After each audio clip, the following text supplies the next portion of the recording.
जैसा कि आप सभी की जानकारी में है कि जब लंपी आई थी तब राजस्थान सरकार उस समय की जो कांग्रेस सरकार थी, यदि इस बारे में गंभीर होती, यदि लंपी हमने देखा कि ऐसा नहीं है कि अचानक से आक्रमण हुआ, एक लंबा समय था जिसमें हम हमारी सुविधाओं को बेहतर कर सकते थे, हम हमारे इंफ्रास्ट्रक्चर को मजबूत कर सकते थे, मेडिसिन्स वगैरह उपलब्ध करवा सकते थे। लेकिन उस समय में कांग्रेस सरकार द्वारा यह कदम नहीं उठाए गए, जिसका ये परिणाम हुआ कि बड़ी संख्या में हमारे यहाँ पर बाड़मेर में भी गोवंश है, उनको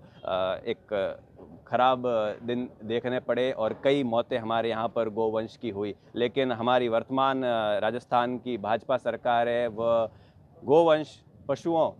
को सुविधाएं किस प्रकार पहुँचे और हमारे पशुपालक भाई बहनों को किसी प्रकार की समस्याओं का सामना नहीं करना पड़े, इसलिए निरंतर कदम उठा रही है और इसी दिशा में आज ये कार्यक्रम आयोजित हुआ है। बिल्कुल, जैसा मैंने अभी कार्यक्रम में भी निवेदन किया और मैं आपके माध्यम से भी हमारे किसान और पशुपालक भाइयों बहनों को मैं कहना चाहता हूँ कि आप अपने पशुओं संबंधित कोई भी समस्या है तो उसके लिए आप 1962 पर कॉल करें। यह मोबाइल वेटनरी यूनिट है, यह तुरंत आपके पास में पहुंचेगी और आपकी जो है समस्या का वो तुरंत समाधान करेगी। यह सौगात हमें आज मिली है। हमारे लिए, राजस्थान के लिए और विशेषकर बाड़मेर के लिए ये बहुत खुशी की बात है कि हमारे बाड़मेर को 48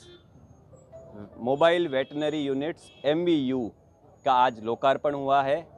और 48 हमें उपलब्ध कराई जाएंगी, जिसमें से 5 यूनिट का है आज वो लोकार्पण हुआ है। और जैसा कि हम सभी जानते हैं कि हमारा पश्चिमी राजस्थान और उसमें सीमावर्ती क्षेत्र बाड़मेर, उसमें हमारे किसान भाई हैं और पशुपालक हैं, उनके आमदनी का ज़रिया खेती है अथवा पशुपालन है। तो इस दिशा में हमारे यशस्वी मुख्यमंत्री श्रीमान भजन लाल जी शर्मा बाड़मेर पधारे थे, तब उन्होंने सरपंच गणों के साथ में इस संबंध में चर्चा भी की थी। तो यह भी आया था कि हमारे यहाँ पर पशुपालकों को बहुत सारी समस्याओं का सामना करना पड़ रहा है और यह आज बहुत खुशी की बात है कि आज पूरे राजस्थान में 536 MVUs और बाड़मेर की 5 MVUs का आज लोकार्पण हुआ है, जिससे हमारे किसान भाई बहनों को, पशुपालकों को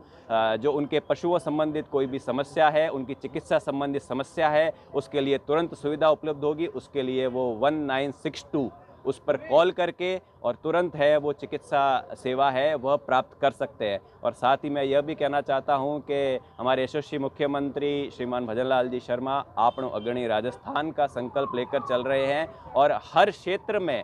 हम अग्रणी कैसे बने इस दिशा में कार्य कर रहे हैं। और इसी दिशा में पशुपालन भी एक महत्वपूर्ण क्षेत्र है, क्योंकि यदि हमें विकसित भारत बनाना है, विकसित राजस्थान बनाना है, जैसा हमारे देश के यशस्वी प्रधानमंत्री आदरणीय श्री नरेंद्र मोदी जी का संकल्प है कि 2047 तक हमारा राष्ट्र विकसित बने, तो इस दिशा में हमें हर क्षेत्र में अग्रणी बनना होगा। तो उसमें हम पशुपालन क्षेत्र को पीछे नहीं छोड़ सकते हैं और इसी दिशा में ये सौगात है, ये हमारे यशस्वी मुख्यमंत्री श्रीमान भजन लाल जी शर्मा की ओर से राजस्थान को और बाड़मेर को दी गई। इसके लिए मैं बाड़मेर वासियों की ओर से उनका बहुत बहुत आभार प्रकट करता हूं। लंपी जैसी बीमारी से पहले अगर ऐसा संवेदनशील कदम उठा लिया होता तो कितनी राहत मिलती? जैसा कि आप सभी की जानकारी में है कि जब लंपी आई थी तब राजस्थान सरकार उस समय की जो कांग्रेस सरकार थी, यदि इस बारे में गंभीर होती, यदि लंपी हमने देखा कि ऐसा नहीं है कि अचानक से आक्रमण हुआ, एक लंबा समय था जिसमें हम हमारी सुविधाओं को बेहतर कर सकते थे, हम हमारे इंफ्रास्ट्रक्चर को मजबूत कर सकते थे, मेडिसिन्स वगैरह